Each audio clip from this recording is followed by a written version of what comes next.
Hi friends, എല്ലാവർക്കും നമ്മുടെ YouTube ചാനലിലേക്ക് സ്വാഗതം. ഇന്നത്തെ വീഡിയോ എന്നതും പോലെ ചെറിയൊരു ഡേ ഇൻ മൈ ലൈഫാണ് കേട്ടോ. രാവിലെ തന്നെ ആൾ നല്ല ഉഷാറിലാണ് കേട്ടോ, കളിച്ചുകൊണ്ടിരിക്കുകയാണ്. അപ്പോൾ അങ്ങനെ കളിച്ചുകൊണ്ടിരിക്കുന്ന ടൈമിൽ നമുക്ക് റൂമിലുള്ള എന്തെങ്കിലുമൊക്കെ വർക്ക് അഥവാ പണി ഉണ്ടെങ്കിൽ ചെയ്യാൻ പറ്റുള്ളൂ.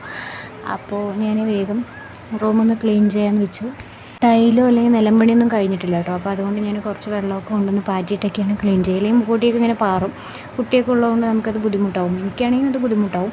അപ്പോൾ ഞാൻ റൂമൊക്കെ ക്ലീൻ ചെയ്തുകൊണ്ടിരിക്കുകയാണ്. പിന്നെ ഇനി ഉണ്ണിക്ക് ഫുഡ് കൊടുക്കണം, പിന്നെ കുളിപ്പിക്കണം, ഡ്രസ്സ് ചേഞ്ച് ചെയ്ത് കൊടുക്കണം. അപ്പോൾ എല്ലാം നമ്മൾ ഡെയിലി റുട്ടീൻ എന്താണ്, കുട്ടീനെ നോക്കുക, അതാണ് മെയിനായിട്ടുള്ളൊരു കാര്യം. പിന്നെ അത് കഴിഞ്ഞ് നമ്മളുടെ കാര്യം ചെയ്യുക, പിന്നെ കുറച്ച് സമയം പഠിക്കുക. ഇങ്ങനെയൊക്കെയാണ് എൻ്റെ ഡേ ഇൻ മൈ ലൈഫ് ഇങ്ങനെ പോയിക്കൊണ്ടിരിക്കുന്നത്. പിന്നെ പുറത്ത് പോകാനുള്ളത് അല്ലെങ്കിൽ വർക്കിന് പോകാൻ പറ്റിയൊരു സാഹചര്യമല്ലല്ലോ, അതുകൊണ്ട് വർക്കിനോ പുറത്തോ അങ്ങനെയൊന്നും പോകാറില്ല. അങ്ങനെയാണ്. വല്ലപ്പോഴും ഞാൻ എൻ്റെ വീട്ടിൽ പോകും, ഇടയ്ക്കിടയ്ക്ക് എന്തെങ്കിലും വാങ്ങാനൊക്കെ ഉണ്ടെങ്കിൽ പുറത്ത് പോകുന്നല്ലാതെ ഏകദേശമുള്ള എല്ലാ അമ്മമാരുടെ അവസ്ഥ ഇതൊക്കെ തന്നെയായിരിക്കും. എന്നാലും നമുക്ക് റൂമിൻ്റെ ഉള്ളിലോ അല്ലെങ്കിൽ വീട്ടിൽ തന്നെ ഇരിക്കുമ്പോൾ ചിലപ്പോൾ ബോറടിക്കാറൊക്കെ ഉണ്ട് കേട്ടോ. അപ്പോൾ ഞാൻ ഫുഡൊക്കെ കൊടുത്തു കഴിഞ്ഞു, കുളിപ്പിച്ച് കഴിഞ്ഞ് 2 പാദം തലയൊക്കെ കെട്ടിയിട്ട്. പക്ഷേ ആൾ ഉറങ്ങുന്നില്ല, ഉറങ്ങിയാലേ നമ്മുടെ കാര്യങ്ങളൊക്കെ നടക്കുകയുള്ളൂ. അപ്പോൾ നല്ല ദിവസങ്ങളിലൊക്കെ രാവിലെ ഒരു 11 മണിയൊക്കെ ആകുമ്പോൾ അല്ലെങ്കിൽ 10:30 11 മണിയാകുമ്പോൾ ഉറങ്ങും. അപ്പോൾ ഉറങ്ങിയാൽ ഒരു 2 മണിക്കൂറൊക്കെ ഉറങ്ങണ്ടേ. ചില ദിവസങ്ങളിൽ നമ്മൾ എത്ര തന്നെ ഉറങ്ങാൻ വേണ്ടി ട്രൈ ചെയ്താലും അവിടെ ഉറങ്ങാറില്ല, ഇതുപോലെ കളിച്ചുകൊണ്ടിരിക്കുക കേട്ടോ.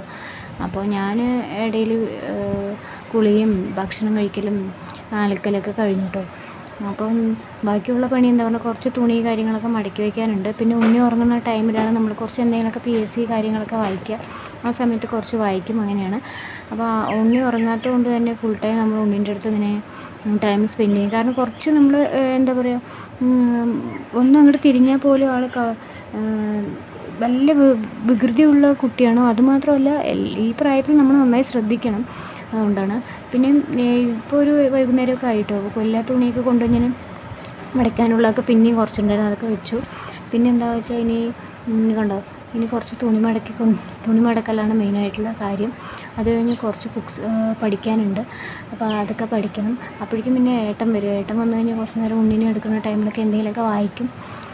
പിന്നെ രാത്രി കുറച്ച് നേരം എന്തെങ്കിലും ഉണ്ണി ഉറങ്ങുന്ന ടൈമിലൊക്കെ അങ്ങനെ വായിക്കാറുണ്ട്. അങ്ങനെയാണ് ഇപ്പോൾ എൻ്റെ PSC പഠനങ്ങളൊക്കെ പോകുന്നത്. പിന്നെ നമ്മൾ യൂട്യൂബിലൊക്കെ ഇങ്ങനെ എന്തെങ്കിലുമൊക്കെ ക്ലാസ് കാണും, അല്ലെങ്കിൽ ഇമ്പോർട്ടൻ്റ് ആയ നോട്ട്സൊക്കെ എഴുതും, അങ്ങനെയൊക്കെ ചെയ്യാറുള്ളൂ കേട്ടോ. അപ്പോൾ നമുക്ക് ക്ലാസ്സിന് പോകാനും പറ്റില്ല, വർക്കിന് പോകാനും പറ്റാത്തൊരു സാഹചര്യത്തിൽ ഈ കിട്ടുന്ന സമയത്തൊക്കെയാണ് നമുക്ക് എന്തെങ്കിലുമൊക്കെ വായിക്കാൻ പറ്റുന്നത്. ആ സമയത്തൊക്കെ ഞാൻ എന്തെങ്കിലുമൊക്കെ വായിക്കും കേട്ടോ. അപ്പം ഇനി തുണിയൊക്കെ മടക്കി കഴിഞ്ഞിട്ട് പിന്നെയും വൈകുന്നേരത്തിനുള്ള ഫുഡ് കൊടുക്കാനുള്ള ടൈമാകും. ഒരു 6:30 7 മണിയൊക്കെ ആകുമ്പോൾ കൊടുക്കും. അത് കഴിഞ്ഞ് പിന്നെയും കുളിപ്പിക്കൽ, കുട്ടീൻ്റെ കാര്യം നോക്കൽ, അതൊക്കെ കഴിഞ്ഞിട്ട്